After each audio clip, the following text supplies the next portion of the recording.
Do you feel there is some escape of local customers to China and India right now, that they, at least for the CDMO phase? No, frankly spoken, no, and this has, in my opinion, different reasons. Um, First of all, perhaps we don't see it and don't realize it, so bad market intelligence, this can be one, on my shoulders. But I also see there is a big difference still on the quality expectations. So, um, those countries are not yet seen as the quality leaders, huh?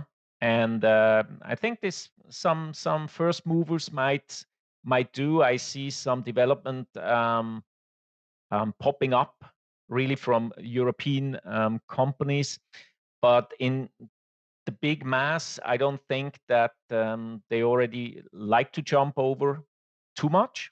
They might try, and, then there is what I mentioned before, also nearby time differences, um, mentality. Mentality plays a big role. I mean, already in Europe, we have so many different mentalities, but it's still a common ground, let's say. It's much easier to communicate within the European community, although as a Swiss, I'm not within the community, but still, I think I understand it. And then, but then you have, of course, cultural differences already that can pop in. It's just like saying something and understanding the same thing. Okay, so this might be.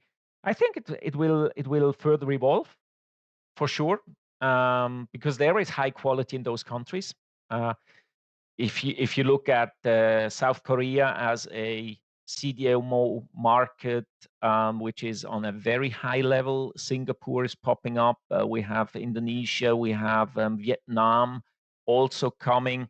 So I think you also have to distinguish a little bit, and perhaps that's why I don't see it in which field. I see a lot of activities in the, I would call it basic development, more easier environment or formulation and processes.